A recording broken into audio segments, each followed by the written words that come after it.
नमस्कार, देवभूमि लाइव में आप सभी का स्वागत है और मैं हूं आपके साथ आयुष शतांश। उत्तराखंड राज्य में 14 फरवरी को मतदान होना है और इसके मद्देनजर सभी राजनीतिक पार्टियां दमखम के साथ तैयारियों में लगी हैं।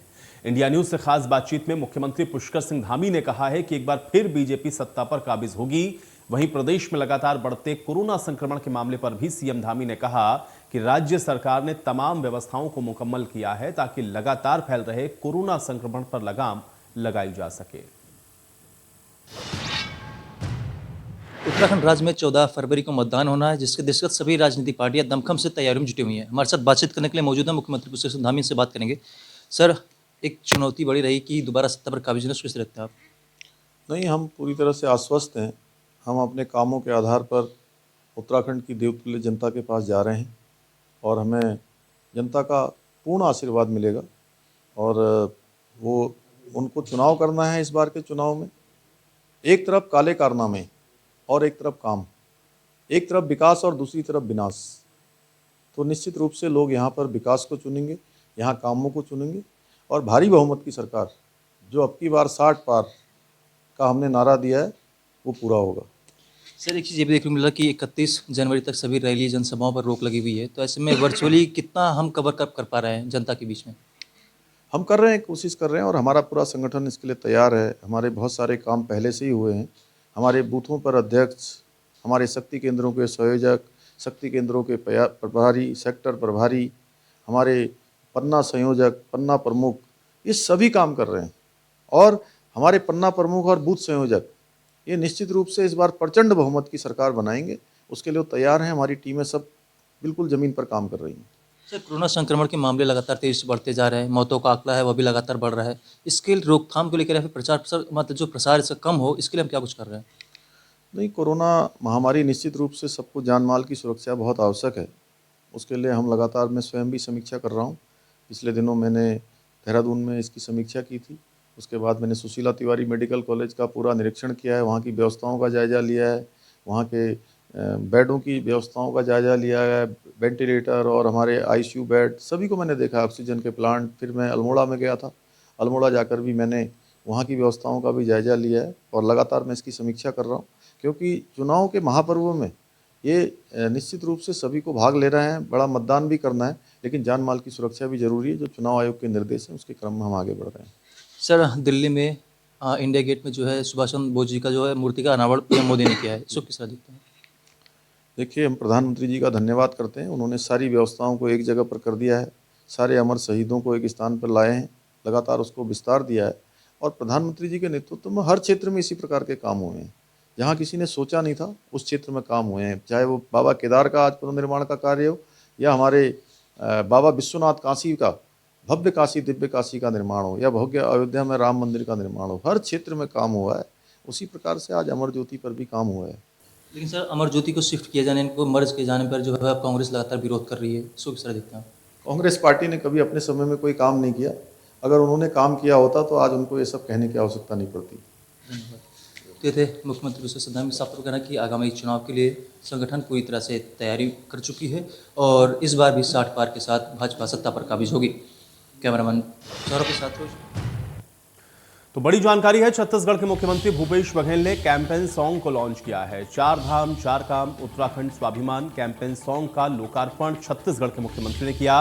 5 लाख परिवार का 40,000 का स्वावलंबन राशि दी जाएगी। 4 लाख लोगों को रोजगार, हरिद्वार पहुंचेगा स्वास्थ्य और सेवा।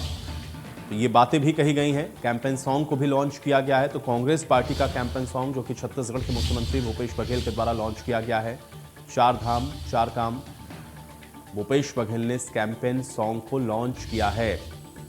उत्तराखंड स्वाभिमान कैंपेन का लोकार्पण भी किया गया।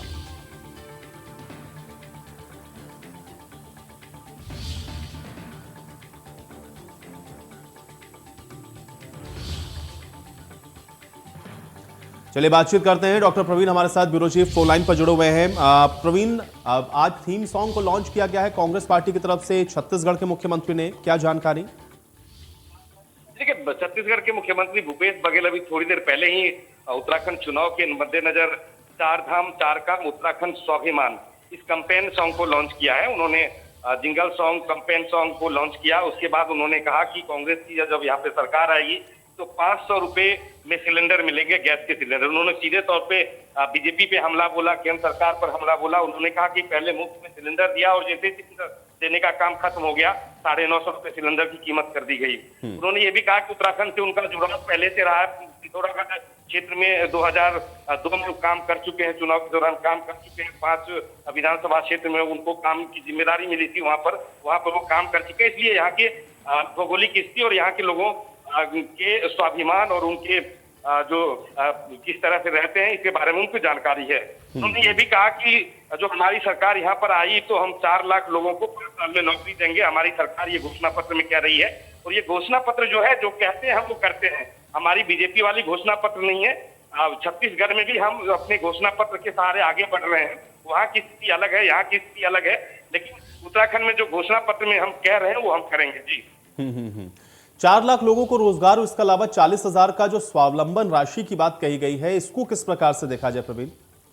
तो जी देखिए, उनका कहना है कि क्योंकि ये जो खर्च है, चाहे उन्होंने बताया भी कि हमने रोड मैप बनाया, किस तरह से बनाया है। उनका ये कहना था कि हम जो गैस में सब्सिडी देंगे वो 0.001% है और हम ये दे सकते हैं। 3% लगभग इस पे खर्च होगा। जो स्वावलंबन राशि की बात करें उस पे खर्च हो 3% के आसपास है, तो वो भी हम खर्च करेंगे। उसके लिए हमने बाकायदा हमारी टीम ने काम किया, किस तरह से हम करेंगे, अर्थव्यवस्था को आगे ले जाएंगे। उन्होंने बोला कि सिर्फ अभी तक जो 5 साल में कुछ हुआ है, सिर्फ यहाँ से चीजें बाहर गई है। मतलब जो अर्थव्यवस्था, यहाँ के पैसे बाहर गए, बाहर से पैसे अंदर नहीं आए हैं।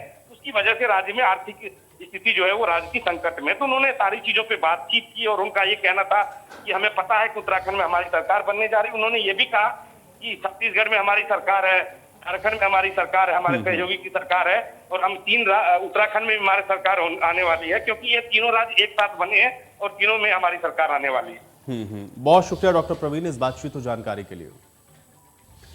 चलिए बढ़ते हैं आगे। परिसंपत्ति के मामले पे कर्नल अजय कोठियाल ने वार किया है, जिसमें मुख्यमंत्री पुष्कर सिंह धामी पर उन्होंने निशाना साधा है। कर्नल अजय कोठियाल ने सीएम धामी से कुछ सवाल भी पूछे हैं। उन्होंने पूछा है कि अगर उन्होंने सब हल कर दिया है तो क्या वो मुझे बता सकते हैं कि यह हल क्या है।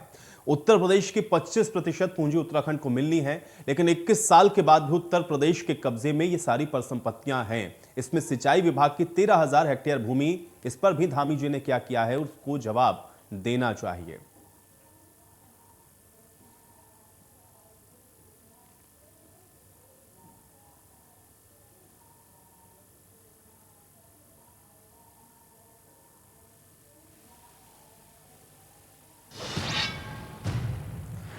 और चलिए इसी के साथ बड़ी खबर का रुख कर लेते हैं। देहरादून से बड़ी जानकारी है। कांग्रेस की सीईसी की आज बैठक होनी है और दिल्ली में सीईसी की बैठक का आयोजन किया गया है।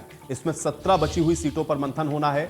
हरीश रावत को किस सीट से चुनावी मैदान में उतारा जाए, इसको लेकर के भी मंथन किया जाना है।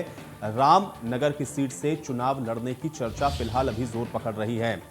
तो जो लिस्ट अभी तक कांग्रेस पार्टी ने जारी की है, पहली लिस्ट, उसमें हरीश रावत का नाम नहीं है, चूंकि अभी भी कॉन्स्टिट्यूएंसी क्या होगी इसको लेकर के संशय बना हुआ है। अब कयास ये है कि रामनगर की सीट से हरीश रावत को चुनावी मैदान में उतारा जा सकता है, चूंकि सीईसी की आज बैठक होनी है और आज ही इस पर निर्णय लिया जाएगा। कि बड़ी खबर इस समय सामने आ रही है, दिल्ली से सीईसी की बैठक कांग्रेस पार्टी की होनी है। 17 जो सीटें अभी बची हुई हैं उस पर कैंडिडेट्स के नाम का ऐलान किया जाएगा। इसमें सबसे अहम रहेगी हरीश रावत की सीट, क्योंकि हरीश रावत को आखिर किस सीट से चुनावी मैदान में उतारा जाए इस पर चर्चा की जाएगी।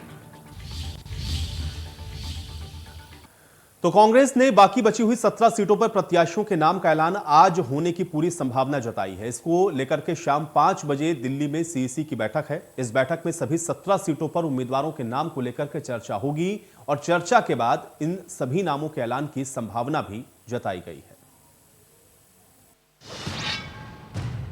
कांग्रेस आज अपनी बाकी बची 17 विधानसभा सीटों पर उम्मीदवार घोषित करने के लिए शाम 5 बजे सीईसी की बैठक बुलाई है। इस बैठक के बाद ऐसा माना जा रहा है कि सभी 17 सीटों पर कांग्रेस अपने प्रत्याशी के नाम का ऐलान कर देगी। अपने कैमरा सहयोगी सौरभ के साथ doctor Praveen Kumar, India news, Dehradun. तो श्रीनगर विधानसभा सीट से उत्तराखंड क्रांति दल के केंद्रीय कोषाध्यक्ष और श्रीनगर प्रत्याशी मोहन काला ने जिला मुख्यालय पौड़ी पहुंचकर अपना नामांकन पत्र भर दिया है। अब नामांकन भरने के बाद मोहन काला ने यह कहा कि पिछले 21 सालों में राष्ट्रीय पार्टियों के द्वारा प्रदेश समेत श्रीनगर विधानसभा की घोर उपेक्षा इन सभी राष्ट्रीय पार्टियों ने की है। उन्होंने इसके बाद यह भी कहा कि इस बार जनता इन दोनों ही राष्ट्रीय पार्टियों को सबक सिखाने वाली है। इसके अलावा उन्होंने यह भी कहा कि निश्चित तौर से श्रीनगर की लड़ाई आसान नहीं होगी। उन्होंने कहा कि जिस तरह से लोगों का रुझान इस बार क्षेत्रीय पार्टियों की ओर बढ़ रहा है, इससे यह लगता है कि इस बार जनता क्षेत्रीय पार्टी को बहुमत के साथ विधानसभा भेजने के लिए तैयार है।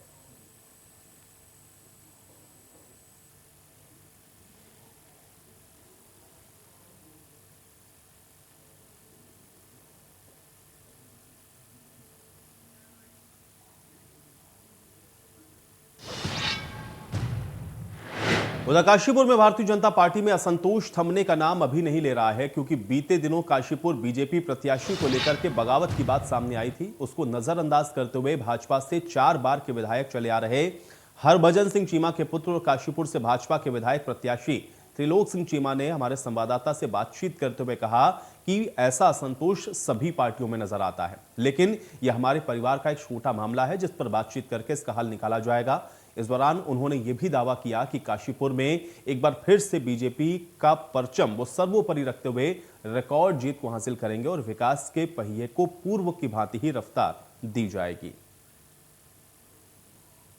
सबसे पहले मैं भारतीय जनता पार्टी की सीनियर लीडरशिप और स्टेट की लीडरशिप का बहुत आभारी हूं कि उन्होंने ये जिम्मेवारी मेरे पर डाली है और मुझे विश्वास है कि काशीपुर की जनता के आशीर्वाद से ये सीट फिर से भारतीय जनता पार्टी के कोटे में ही आएगी। तो वहीं पौड़ी विधानसभा सीट पर एक बार फिर से कांग्रेस ने अपने पूर्व प्रत्याशी नवल किशोर पर ही दोबारा से भरोसा जताकर उनको चुनावी रण में उतारा है। अब कांग्रेस प्रत्याशी नवल का मानना यह है कि इस बार वो बीजेपी को बैकफुट पर लाकर के चुनाव में जीत को निश्चित तौर पर हासिल करेंगे। इसमें कांग्रेस प्रत्याशी नवल का यह भी कहना है कि बीजेपी सरकार की नाकामियों का फायदा भी उन्हें इस बार जीत हासिल करने में मददगार होगा। पार्टी के द्वारा उन पर जताए गए भरोसे पर वो खरा उतरेंगे। उन्होंने यह भी कहा कि साल 2017 के विधानसभा चुनाव में वो भले ही कुछ वोट से मात खा गए हों, लेकिन इस बार पौड़ी विधानसभा में जिस प्रकार से बीजेपी का खराब परफॉर्मेंस रहा है, उसका सीधा फायदा कांग्रेस को ही मिलेगा। पौड़ी विधानसभा की जो दुर्दशा इन 5 सालों में हुई है, मंडल मुख्यालय की जो दुर्दशा इन 5 सालों में हुई है, इससे पूर्व कभी भी इतनी दुर्दशा पौड़ी विधानसभा की मंडल मुख्यालय पौड़ी की नहीं हुई है और इसकी जिम्मेवार भारतीय जनता पार्टी की राज्य सरकार है। निश्चित रूप से जिन लोगों ने भारतीय जनता पार्टी को बड़ी आशा और विश्वास के साथ में वोट दिया था, वो सब लोग जो युवा साथी हैं, जो व्यापारी वर्ग है, जो कर्मचारी वर्ग है, जो महिला वर्ग है, हर वर्ग इस सरकार से परेशान है और 2022 में जनता ने मन बना लिया है कि उत्तराखंड में कांग्रेस की सरकार बनानी है। तो विधानसभा सामान्य निर्वाचन 2022 के मतदान को स्वतंत्र, निष्पक्ष और पारदर्शिता के साथ संपन्न कराने के लिए रविवार को ईवीएम का प्रथम रेंडमाइजेशन नवीन कलेक्ट्रेट भवन जिला निर्वाचन अधिकारी वंदना की अध्यक्षता और विभिन्न राजनीतिक दलों के प्रतिनिधियों की उपस्थिति में संपन्न हुआ। जिला निर्वाचन अधिकारी ने यह बताया कि भारत निर्वाचन आयोग के निर्देशानुसार ऑनलाइन प्रथम रेंडमाइजेशन के पश्चात ईवीएम और वीवीपैट मशीन विधानसभावार आवंटित हो गई हैं। उन्होंने कहा है कि निर्वाचन प्रक्रिया को निष्पक्ष और पारदर्शिता के साथ संपन्न कराने हेतु रेंडमाइजेशन किया जाता है। इस दौरान सभी राजनीतिक दलों के प्रतिनिधियों को ईवीएम रेंडमाइजेशन के बारे में जानकारी देते हुए उनके आवंटन की सूची भी उपलब्ध करवाई गई।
तो चलिए इसी के साथ एक बड़ी और अहम जानकारी का रुख कर लेते हैं। इस बीच बड़ी और अहम खबर आपकी स्क्रीन पर है। तो विधानसभा चुनाव के लिए आज नामांकन का चौथा दिन है और सुबह 11 बजे से नामांकन की प्रक्रिया शुरू हुई है। नामांकन की अंतिम तारीख 28 जनवरी है और आज चौथा दिन है नामांकन का। 22 और 23 जनवरी को नामांकन नहीं हुआ था। शनिवार और रविवार को अवकाश के चलते नामांकन नहीं हो सका, लेकिन अब नामांकन की प्रक्रिया एक बार फिर से शुरू हुई है और चौथा दिन है विधानसभा चुनाव के लिए आज नामांकन का। तो सुबह 11 बजे से ही नामांकन की प्रक्रिया शुरू हो गई है और नामांकन जो कैंडिडेट्स हैं उनके द्वारा किए जा रहे हैं, क्योंकि अंतिम तारीख 28 जनवरी की है, इसलिए समय अब ज़्यादा नहीं है। 22 और 23 जनवरी को नामांकन हो नहीं सका छुट्टी के चलते, और अब आज एक बार फिर से नामांकन की प्रक्रिया शुरू हुई है। सुबह 11 बजे से ही नामांकन की प्रक्रिया शुरू हो गई है और अब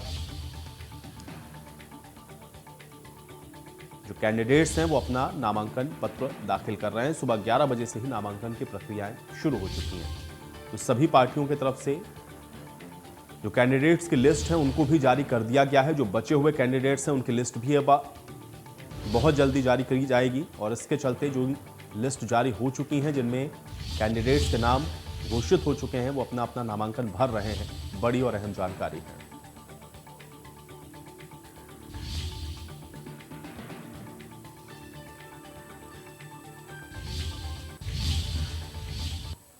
और चलिए इसी के साथ अगली बड़ी खबर का रुख कर लेते हैं। बड़ी और अहम जानकारी है। डिजिटल नव परिवर्तन संवाद का आज चौथा दिन है। ये बड़ी खबर आपके स्क्रीन पर है। कर्नल अजय कोठियाल संवाद करेंगे और डिजिटल नव परिवर्तन संवाद है, लगातार चल रहा है।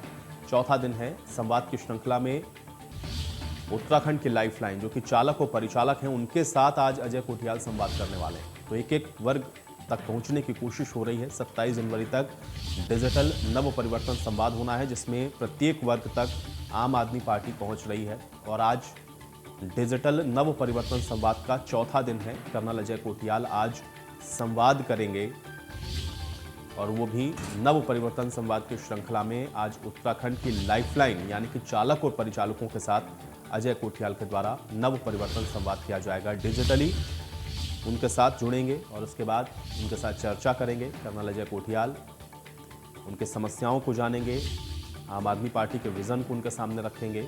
तो नव परिवर्तन संवाद लगातार आम आदमी पार्टी के द्वारा चलाया जा रहा है और आज नव परिवर्तन संवाद की श्रृंखला में उत्तराखंड की लाइफलाइन यानी कि चालक और परिचालक, इनके साथ आज अजय कोठियाल के द्वारा संवाद किया जाएगा।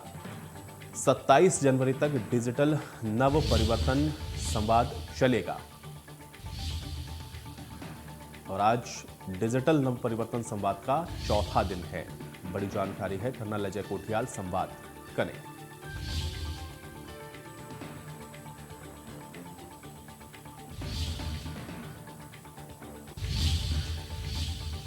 और चलिए इसी के साथ एक और बड़ी और अहम जानकारी आप तक पहुंचा रहे हैं। मौसम का मिजाज लगातार बदल रहा है और उत्तराखंड में बर्फबारी ने मुश्किलें बढ़ा दी। राज्य में 2 दिन से जमकर बर्फबारी हो रही है। मुश्किलें बर्फबारी की वजह से बढ़ रहा, जगह बंद हो गई हैं। जो पर्यटक इस समय गए हुए हैं वो फंस गए हैं। बर्फबारी के कारण मसूरी और चंबा मार्ग पर कई जगह पर पर्यटक फंसे हुए हैं। धनौल्टी में भी बिजली चली गई है, बिजली का संकट है, लोग परेशान हैं धनौल्टी में। और बर्फबारी के चलते लोग बेहद परेशान भी हो रहे हैं क्योंकि मुश्किलें लोगों की बढ़ गई हैं। हालांकि सैलानी लुत्फ उठाने के लिए पहाड़ी राज्यों का रुख जरूर कर रहे हैं, लेकिन लगातार चूंकि ये बर्फबारी हो रही है, ऐसे में जो टूरिस्ट गए हैं वो फंस गए हैं। जगह जगह पर सड़कें बंद हो गई हैं और टूरिस्ट इस वजह से इस बर्फबारी में फंसे हुए हैं। बड़ी जानकारी।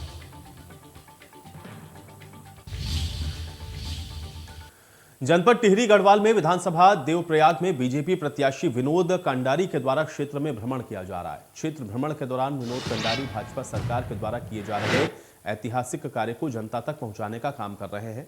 इसके तहत लगातार भाजपा से लोगों को जोड़ने का सिलसिला भी चल रहा है। भ्रमण के दौरान भाजपा प्रत्याशी विनोद कंडारी के द्वारा विधानसभा देवप्रयाग के 15 साल पुराने यूकेडी कार्यकर्ता उमेश सिंह पटवाल, 35 साल से कांग्रेस के लिए कार्य कर रहे कांग्रेस कार्यकर्ता धन्नालाल सहित हरीश भट्ट को भाजपा की सदस्यता दिलाई गई।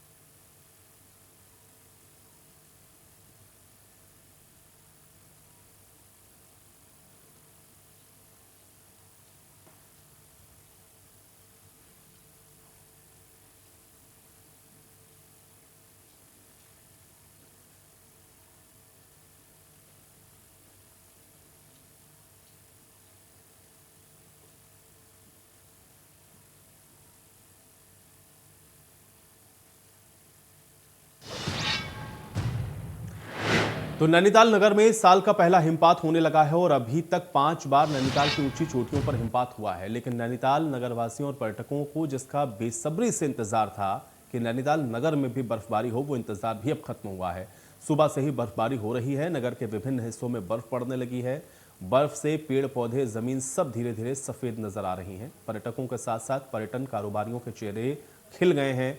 नैनीताल नगर में बर्फबारी हुई है, उसको देखने के लिए देश के कोने कोने से पर्यटक पहुंच रहे हैं, जिससे उनके कारोबार में भी बढ़ोतरी दर्ज की जा रही है।